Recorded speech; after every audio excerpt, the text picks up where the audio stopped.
Hawkins' girl's head was severed and taken up the road about 25 to 50 yards and buried. He was the monster that everyone feared. He knocked her unconscious and strangled her. What made him live was to kill. Knocked her unconscious, and handcuffed her and put her in the passenger side of the car. I would describe him as being as close to being like the devil as anybody I've ever met. Ted Bundy was one of America's most notorious serial killers. Over a 4-year period, he brutally murdered and mutilated 30 women. I don't think anybody doubts that I've done some bad things. The question is what, of course, and how, and maybe even most importantly, why. His motives remained a mystery until hours before his execution, when he claimed a fatal addiction had fueled his horrific crimes.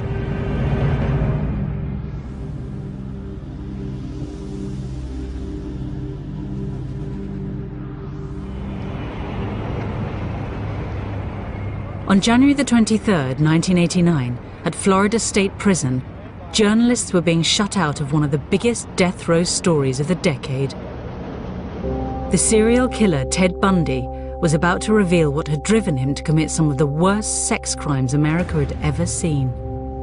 In 5 cases, he took the girls' heads off and kept them as souvenirs. In one case, I believe he bit a nipple off. He was like a shark, just, feeding in a frenzy. He could look into their eyes, he could hear their last gasp, and actually breathe their last breath as they exhaled.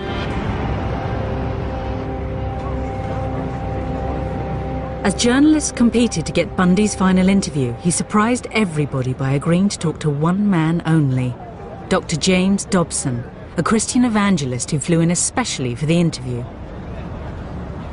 You really feel that hardcore pornography and the doorway to it, softcore pornography, is doing untold damage to other people and causing other women to be abused and killed the way you did others.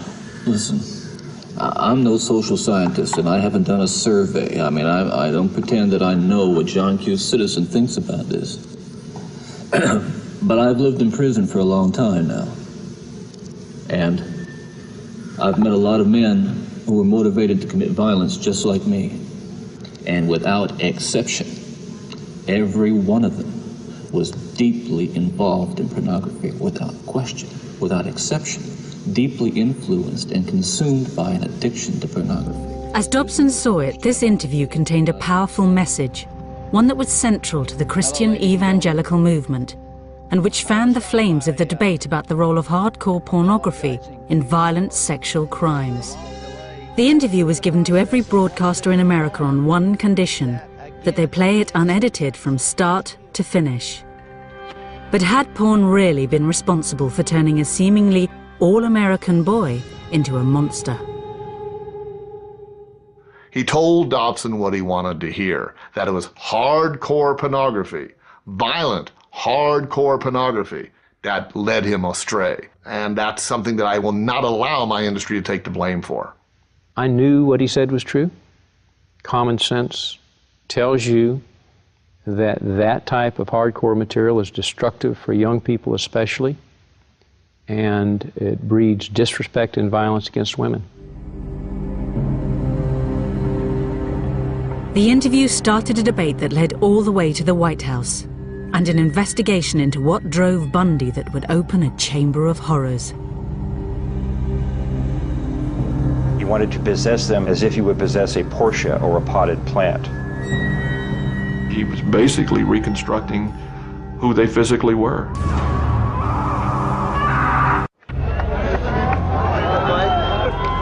On the eve of serial killer Ted Bundy's execution, crowds gathered outside Florida State Prison, determined to see justice done to one of America's worst murderers. To comprehend all this, you have to go back a few years to try to understand Ted Bundy, what he did, and who he was. I think Ted Bundy in the United States probably is the standard by which other serial killers are judged. In a 4-year period, Bundy committed a series of vicious killings that horrified the public. Beginning with Linda Ann Healy in January of 1974, Bundy began killing approximately 1 girl a month. In fact, later on, the police would produce what they called the Girl of the Month Club, as they traced the girls who disappeared and then were later found dead. When police finally arrested Bundy, America was shocked. He appeared to have it all. He was good-looking, articulate, a law student and a budding Republican. But he also had a fatal addiction to pornography. Once you become addicted to it, and I look at this as a kind of addiction, like other kinds of addiction, I would keep looking for more potent, more explicit, more graphic kinds of material. Like an addiction, you keep craving something which is harder, something which gives you a greater sense of excitement. But had this addiction made him a killer? This controversial interview divided public opinion on the role of pornography in sex crimes. It was an extraordinary meeting between a violent serial killer and a Christian evangelist that had been brought about when God sent a message to a lawyer and his wife. We were watching the evening news, and they showed us a picture of Ted Bundy, and she looked at me and said, "John, the Lord just told me that you're going to have a dramatic influence over his life." With Christ's assignment in mind, John and Marcia Tanner became regular visitors to Bundy on death row. There was another issue that Ted eventually revealed, and that was the role that hardcore pornography had played in diverting his path to the one that he ultimately took. What happened with adult entertainment between 79 and 89 is became prolific. It became videotaped. It became accessible beyond people's wildest dreams. It moved out of the theaters and into the home. The Tanners' visits coincided with a sea change in attitudes to pornography. So when Ted Bundy said he had a message he wanted to be heard, they knew just who to approach. James Dobson was a Christian evangelist and a member of the powerful Meese Commission that had investigated the links between pornography and crime and was vehemently anti-porn. A repentant serial killer, especially one as photogenic as Bundy, must have seemed like divine intervention. I told him that I thought we could trust Dobson to not glamorize or pervert or sensationalize what he had to say, but would probably take his words and let him just tell his story. The interview was arranged for the eve of Bundy's execution and was greeted with skepticism by seasoned Bundy watchers. Dobson honed in on the pornography detail because that was his shtick. He was trying to have a war on pornography. He'd been part of a task force that he had helped get engineered through the federal government, and he wanted to use Ted Bundy as the poster child of why pornography is bad. In his 10 years on death row, Bundy had gained a reputation for being a cunning and manipulative interviewee. Dobson was entering the lion's den. With nothing to lose, this final taped interview seemed like the perfect opportunity to really find out what made Bundy the killer tick. First of all, you, as I understand it, were raised in what you consider to have been a healthy home. Absolutely. You were not physically abused, you were not sexually abused, you were not emotionally abused. No way. And that's part of the tragedy of this whole situation, is because I grew up in a wonderful home with two dedicated and loving parents and one of 5 brothers and sisters. In the clip, Ted talks about his childhood being loving and Christian, but at the time of his execution, a defense psychologist came up with a lot of material that suggested otherwise. It's hard to imagine the childhood Bundy described to Dobson producing a brutal serial killer. But he failed to mention something specific about his early years that others believe haunted him throughout his life.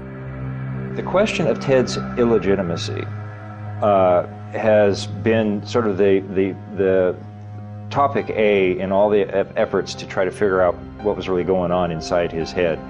And I think it preoccupied him as well. What he'd neglected to mention was his birth in November 1946 in a home for unwed mothers in Burlington, Vermont. His mother, Louise Cowell, had gone there from Philadelphia to have Ted. She later told the story that Ted's father was a World War II veteran who had romanced her and compromised her and then abandoned her. In the course of our investigation, we interviewed a lot of people, including some of his family. One member of his family, I believe his aunt, told us that there had been suspicion that in fact his grandfather was also his father. But we were not able to prove that that was the case.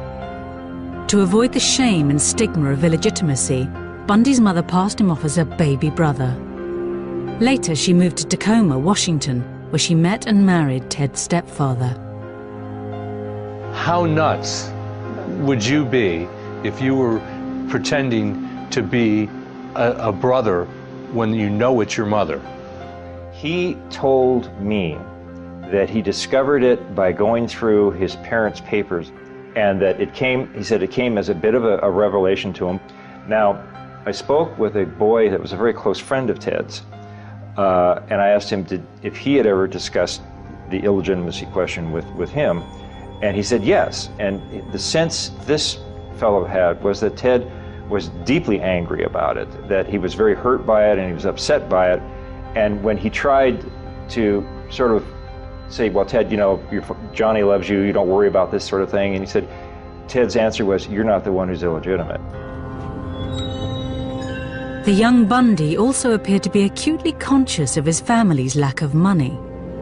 I remember him talking to me about how he was so mortified that his family drove these sensible, ugly Ramblers, the model of automobile, and that his family didn't have a lot of money, and how he was jealous and resentful of kids in school who had more things than he did. And it's a very early sign that Ted has this sort of narcissistic fixation on things and on possessions. And of course, possessions becomes a very key word later on in his life. As Bundy was growing up in the 50s, America was discovering sex. Back then, Hugh Hefner had just published Playboy, which, though tame by today's standards, provoked moral outrage. In this climate, Bundy claimed to Dobson he made a discovery that was at the very root of his motivation to kill. As young boys do, we explored the back roads and sideways and byways of our neighborhood, and oftentimes people would dump the garbage and whatever they were cleaning out of their house, and from time to time we'd come across pornographic books of a harder nature than more graphic, you might say, more explicit nature than we would encounter, let's say, in your local grocery store. And this also included such things as, let's say, detective magazines and more those that involve violence. Yes. Ted tells Reverend Dobson that when he was a young boy that he found pornography, as he called it, outside the house. Things he saw in grocery stores and things he found rummaging through people's garbage, which he said was a little bit more hardcore than what was available in the grocery stores. Well, I grew up in exactly the same town as Ted and went into the same kinds of grocery stores that he went into, and there wasn't anything like that on the store's shelves in those days. Playboy had barely been invented. You know, at the time, I thought he was talking about, well, the magazine du jour, Playboy, and some others, but he told me the ones that he found most interesting and compelling were the detective magazines. With their lurid depictions of women in peril, it was violence, not sex, that became the real moral panic of the 50s. The EC comics were extremely graphic to a point that there was always some form of female terrorization. Erotic terror, I guess is what you would call it. It unlocked the zipper of an awful lot of minds, of children and eventually teenagers, until they were banned. Those magazines typically had bondage as the theme of their covers. It would be a woman with with handcuffs, or she'd be gagged or something like that, and she would be threatened, mortally threatened on the cover of this magazine, perhaps with some weapon or something. Bullets ripping through people, limbs being hacked off, blood splattering. But constant terror in the look of these beautiful women in lingerie, I'm willing to bet that they started to ignite what became a forest fire in Bundy's psyche. This, Ted Bundy told me, was the real pornography that motivated him. It was this demonic, as he classified it, demonic presence of a chemistry of sex and euphoria and control and murder. For Bundy, this was a cocktail with a lethal effect. It fueled your fantasies, didn't it? Well, in the beginning, it fuels this kind of thought process. Then, at a certain time, it's instrumental in what I would say crystallizing it, making it into something which is almost like a separate entity inside. When Ted talks on the tape about the entity inside him and how, his word is, pornography fueled this entity, he certainly never in our conversation said that what the entity was interested in was fueled by pornography. He said, I used the word entity in talking to people because I felt that that's what they wanted to hear, that they could accept that they would have extreme difficulty in me just saying, I decided to kill 3 weeks from now, and I've psychologically put it on my calendar, and it was going to happen. He thought that people had difficulty in comprehending that, so he said, I used the word entity or ulterior forces or something like that. It's not uncommon for other serial killers to do that. I've had the opportunity to interview many. The key issue here is that Ted was on this course to behave the way he behaved with or without pornography. Gradually, Bundy started turning his fantasies into a disturbing reality. One night, he gets drunk, and he's had quite a bit to drink, and he's walking down a street, and he sees a woman walk out of a bar, and not even thinking, he follows her. And he follows her to her house, and as she's trying to get in the door, he runs up behind her, and she screams, and he runs away. Again, he's out one night, prowling around. Again, he's had something to drink. Again, he sees a woman. This time, he grabs a stick and comes up behind her and hits her on the head. And then, again, shocked at what he's done, runs away. He gets into peeping, which is one way of getting what he wants, working on, building his fantasies. Peeping in the window, masturbating, peeping in the window, masturbating, and then one day he just jumped over the line and went nuts. On January the 4th, 1974, Bundy crossed the line. 18-year-old Joni Lenz was attacked in her bed. She was found barely breathing, covered in blood, and with a metal bed frame rammed into her vagina. Incredibly, she survived. Others would not be so lucky. By July 1974, the whereabouts of 6 missing girls around the Northwest remained a mystery. Bundy had become a calculating killer. Each time I'd harm someone, each time I'd kill someone, there'd be an enormous amount, especially at first, enormous amount of horror, guilt, remorse afterwards. But then that impulse to do it again would come back even stronger. Now, believe me, the unique thing about how this worked, Dr. Dobson, is that I still felt in my regular life the full range of guilt and remorse about other things, regret and... but you had this compartmentalized... This compartmentalized, very well-focused, very sharply focused area where it was like a black hole. It was like a, like a crack, and everything that fell into that crack just disappeared. I mean, he shocked me at times because he could be so remote from the crimes that he committed. He had so depersonalized these victims. He started laughing at one point when he was talking about Roberta Parks. He just started laughing about her. we learned of the importance and capability of these killers being able to compartmentalize things so that they can carry out normal lives otherwise, where they're not going to be suspicious. And when anybody finds out that they are a suspect, they're totally shocked that they've got this capability to do that. Ted did not have any guilt. He did not have any remorse. He did not have a conscience. And so when he talks about being, 99% normal and 1% abnormal, it's an ugly joke. He was 100% abnormal. Bundy's seemingly normal life continued. Whilst abducting and murdering young women, he was able to hold down an apparently normal relationship with Liz, a young divorcee. She later testified, though, to an increasingly strange and violent sex life.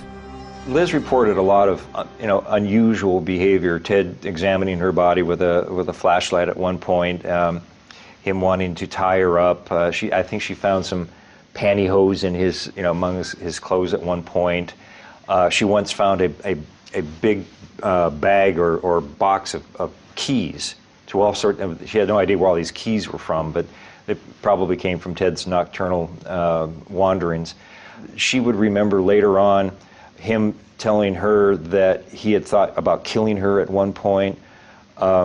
She would remember to the police that he tied her up on a couple of occasions, so they had bondage sex.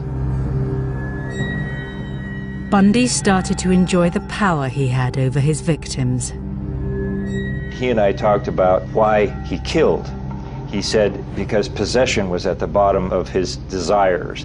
He wanted to possess them, he said, as if he would possess a Porsche or a potted plant.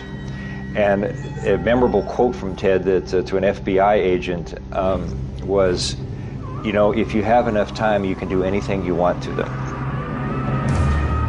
In the detective magazines, it seemed Bundy had found the perfect inspiration for his crimes. He reconstructed those magazine covers. Some of the victims were found with their hair styled in different ways than they normally would, or different clothing or different makeup on. He often, after striking and rendering the girl unconscious, would molest them and strangle them simultaneously. And he enjoyed that quite a bit. Bundy's killings continued across the Midwest until his luck ran out, and he was arrested over a failed abduction in Utah. Police raided his apartment, but what they found there and at later locations wasn't exactly hardcore. When we searched his apartment, we didn't really find pornography as such, but what we did come up with in his possession were junior majorette magazines. That's, of course, the young girls in their majorette uniforms. I think that was his form of pornography more than anything. It was just seeing these vulnerable little girls. Bundy was sentenced to 15 years for the kidnapping, but remarkably he escaped and was soon on the run and headed for his most barbaric killing spree yet. This was a vicious animal who was foaming at the mouth when he was inside that house. To the waiting crowds outside Florida State Prison, one of America's most prolific serial killers had become a demon in human form. If anybody deserves to burn, he deserves to burn. He penetrated one of them with a branch. He had bite marks on buttocks. If you took all your horror movies and put them together and got one personality out of them, there he is. To the public, Bundy's murders defied belief, but Bundy himself offered a clear analysis of what had led him to kill. We're talking about an influence that is the influence of violent types of media and violent pornography, which was an indispensable link in the chain of behavior, the chain of events that led to the behaviors, to the assaults, to the murders, and what have you. Bundy's calm appearance and apparently rational analysis belied a state of mind capable of carrying out a final, terrible killing spree. He was on the run and a changed personality. Taking a room at a boarding house just minutes away from a university campus, Bundy was surrounded by young women. When he got to Florida, he felt that he was regressing. As he said, I started to deteriorate.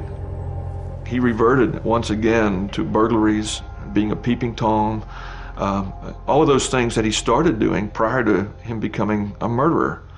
And then he recognized full well that he had gone into what he called his barbaric state.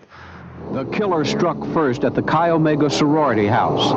He clubbed and then strangled to death 20-year-old Lisa Levy and 21-year-old Margaret Bowman. At least one of them was raped. The killer came in from the night and then returned to it with an ease that has so far baffled police and left most co-eds here terrified. So when Bundy left the Chi Omega house, he took off down this street and then turned down this corner here. He traveled maybe 3 blocks. And I imagine he was pretty much in a frenzy. The frenzied attacks at the sorority house marked a dramatic change in Bundy's deteriorating mental state. There would be one final victim.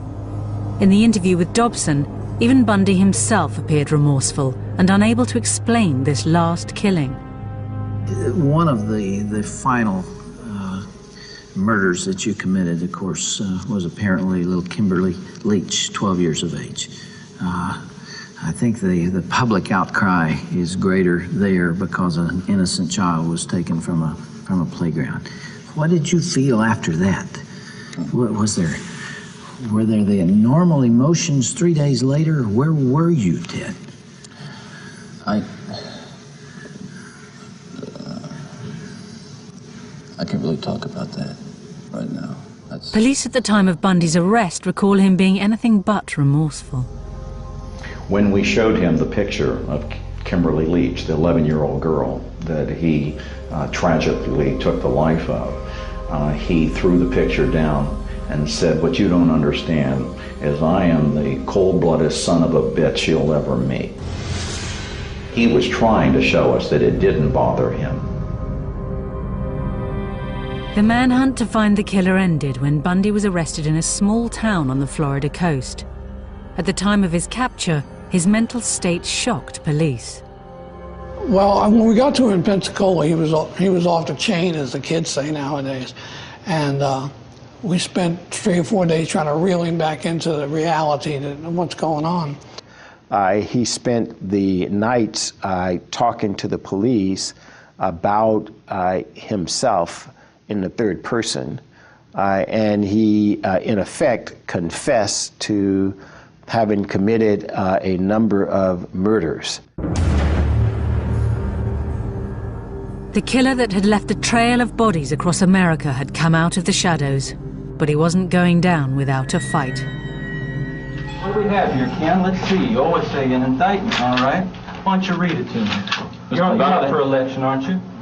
Mr. Bundy? You got it, didn't you? Mr. Bundy? You told me that you were going to get me. He said he was going to get me, okay? You've got the indictment. It's all you're going to get. Protesting his innocence, he was going to lead his own defense. The public would have to prepare themselves for a new Bundy. Ted, the showman. Good afternoon, citizens. My name is Ted Bundy, and I'm the defendant in the case, and I'm just here to introduce myself. Bundy's trials were among the first to be televised, and his notoriety turned them into a media circus. The ego, narcissism, and outright arrogance of the serial killer were on open display and created a figure of grotesque fascination. I think the people in Florida, both the public and the prosecutors in the case, and the judges probably also, were fascinated by the enormity of what they thought he had done, and the fact that he could have been the person next door. Somebody described him as kind of a lot of common people's ideal of kind of person they would like their daughter to marry. And so I think that there's something frightening about the prospect that, this all-American looking guy could be a serial killer. Bundy became a cult figure. Women flocked to his trial. Every time he turns around, I kind of get that feeling, no, gonna get me next. But yet you're fascinated by him. Very, very. Every night when I go to bed, I just, I get very scared. I shut my door and lock him, Try to imagine yourself in his place and to see how he's feeling, looking at the pillows, the blood stains and everything, if he really did it or not. Why do you do it? I don't know. Robin Lloyd, Channel 4 News. Ted had his gallery of women nearly every day in court, and they would send him messages. They would try to get his attention. They would try to catch his eye. And then later when he was on death row, he got tons of mail from them. They would send him nude pictures of themselves, erotic stories, their fantasies of being with him.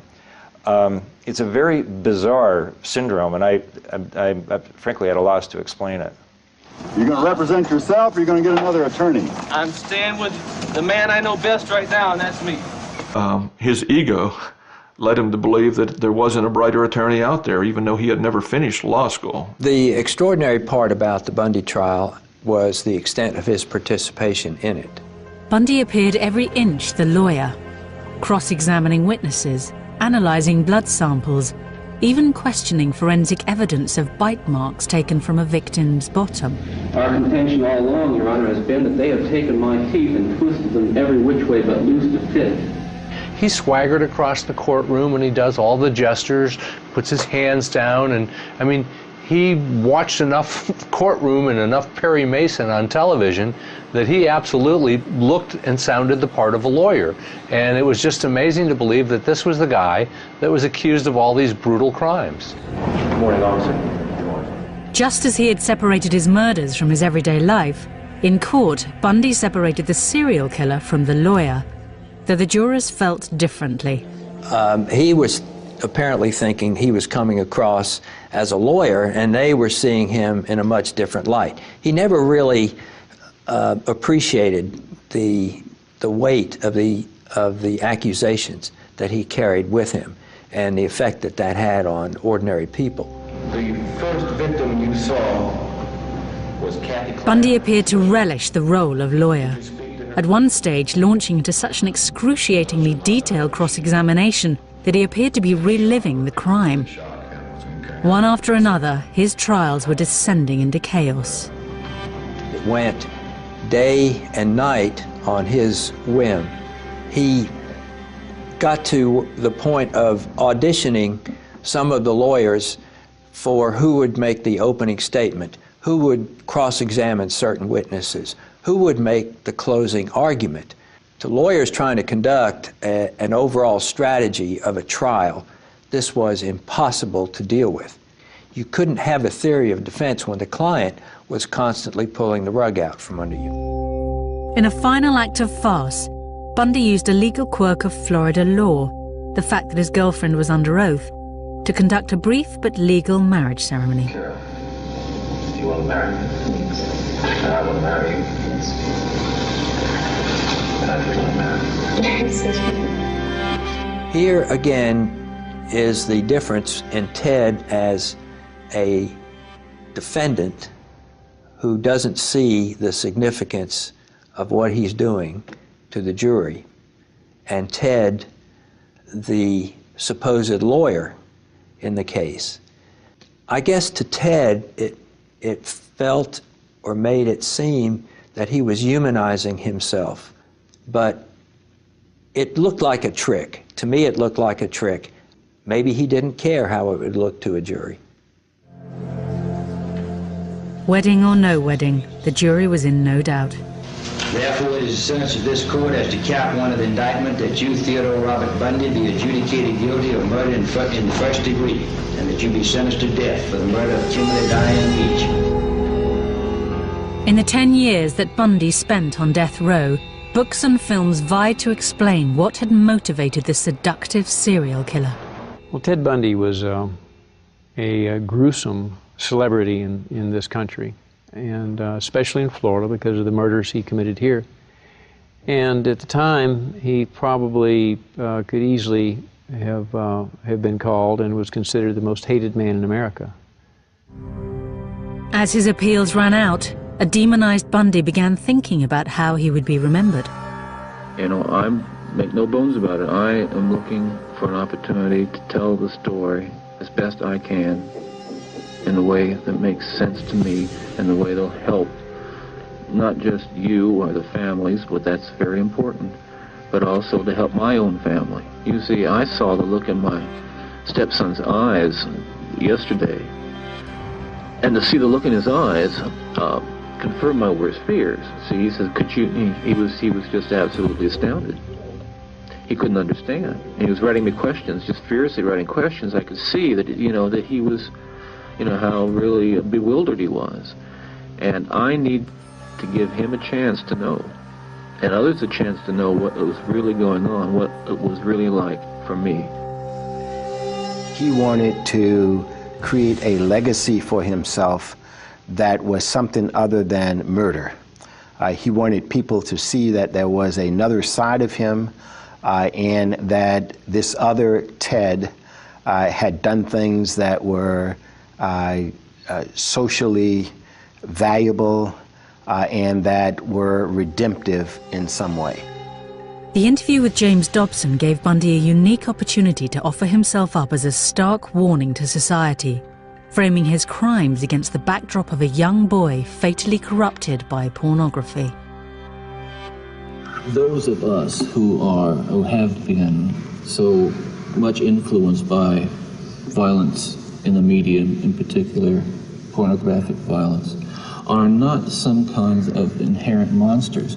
We are your sons and we are your husbands. And we grew up in regular families. And pornography can reach out and snatch a kid out of any house today. It snatched me out of my home 20, 30 years ago.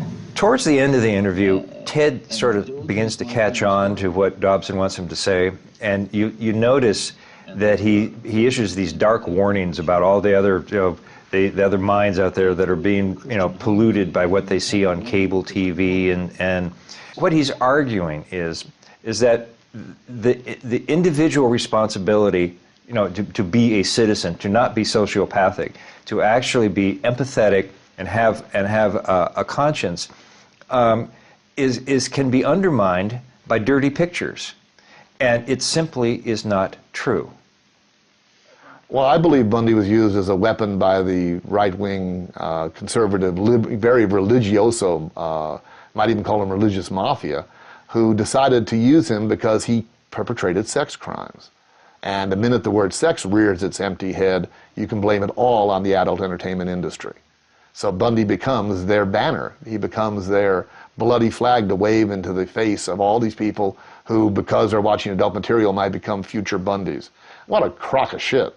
Porn as a source of inspiration or pushing these guys along, as Ted tried to say, is you have to be very careful about that, because one man's pornography is another man's bore. And the stuff that Ted read would not interest another separate offender because he had a whole separate group of fantasies that he's feeding. Plus, pornography is not necessarily sexual violence that you might find prepackaged in a magazine or in a video. When you really examine the psychology of the aberrant offender and where they go to look for things that interest them and help ratify their needs and all that, it's not necessarily what you would think. When Ted was arrested, for instance, he had a bunch of cheerleader magazines in his car. And this was deep, deep, deep into his psychopathology. It's at the end of it, when he was still looking at magazines that 12-year-old girls get in the mail.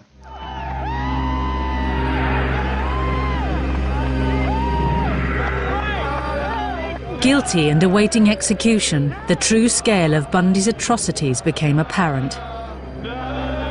He was confessing to a murder on a tape recorder as he walked down the hall to the electric chair.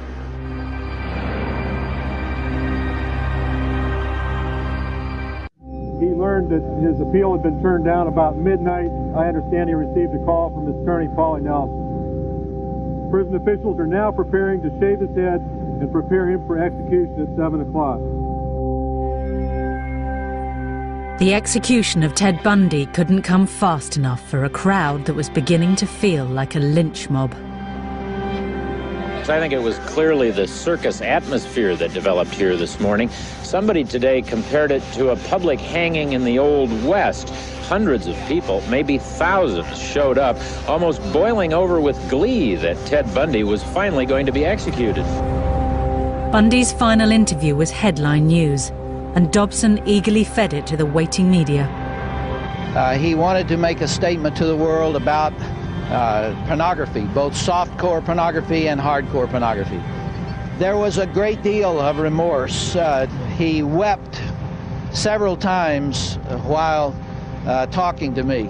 He did say to Bundy's life had ended with an extraordinary meeting of two separate agendas, and it was impossible to tell who was using who. That last night, before he died, we shared communion. He ministered the communion. The communion elements were a flat Coke and a piece of stale bread. And it was the most significant communion service I've ever attended. I learned through God's love that I could love the unlovable.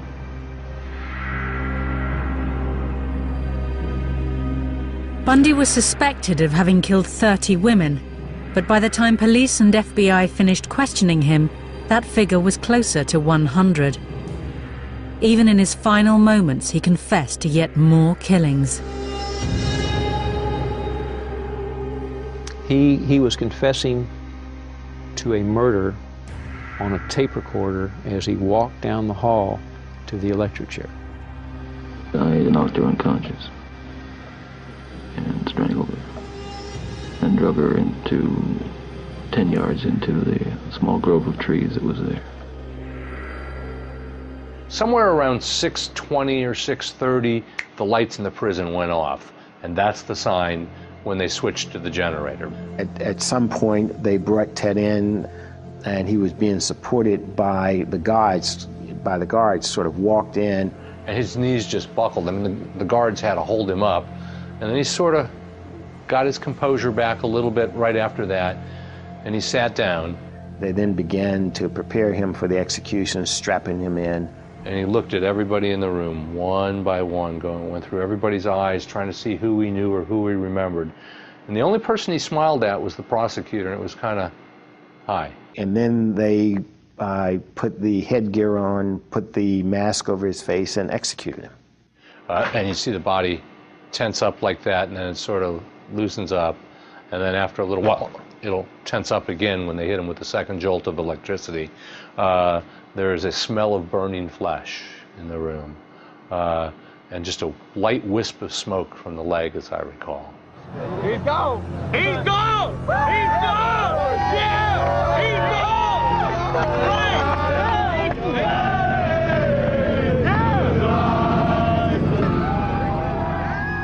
Bundy the monster was gone. Florida had waited 10 years for its revenge. In the days after his death, one question went to the heart of Bundy's killings. Ted, what would your life have been like without that influence?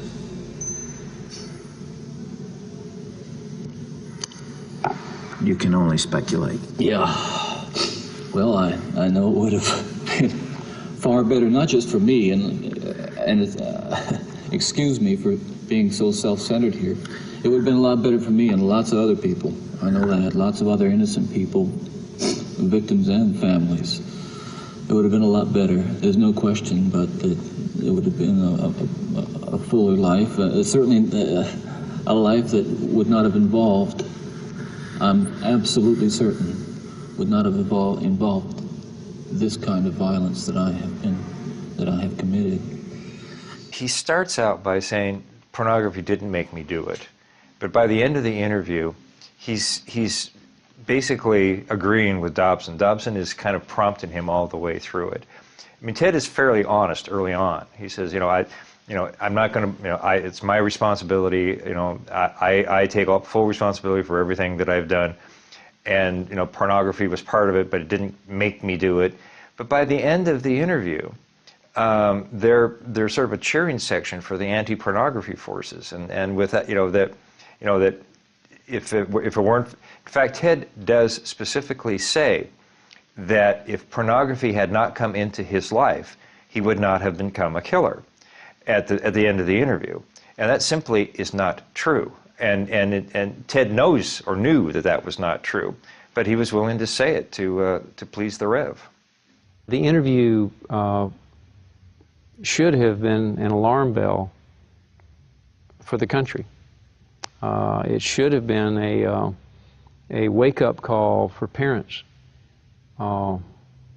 It certainly motivated me. I launched into a vigorous anti-pornography campaign as the state attorney and lost my next election because of it. I think Ted had a lot of things going on in that interview. He wanted somehow to look a little bit better in everybody's eyes. He was probably talking to his mom. He was probably, he was so careful saying, my mother loved me and she protected me and all this sort of thing. It was Bundy trying to put his spin on his career. I asked him about pornography a couple times, and for some people it's a disease, humiliation, control kind of disease. Other people it's just fun. But I asked him about it, and he said, why would I need pornography when I have the real thing? And then from what he's done during some of his alleged murders, he did have the real thing. I've heard some people say he obviously had some brain damage as a young child. Others will say it's an inherited bad gene. Others would say it was a psychological scars from his youth. Others would say he read pornography. And I discussed these things with him, and his feeling was all of these factors may have entered into my life somehow without me even knowing it. However, I planned the crimes. I understood what I was doing, and regardless of what label anyone might choose to pin on me, I'm responsible. I'm not proud of it. I wish it didn't happen, but it was my decision.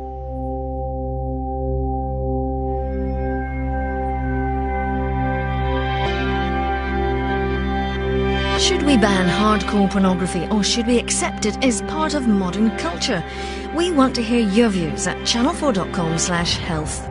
Next up, the Big Mouth is mulling over the recent rumblings in Big Brother.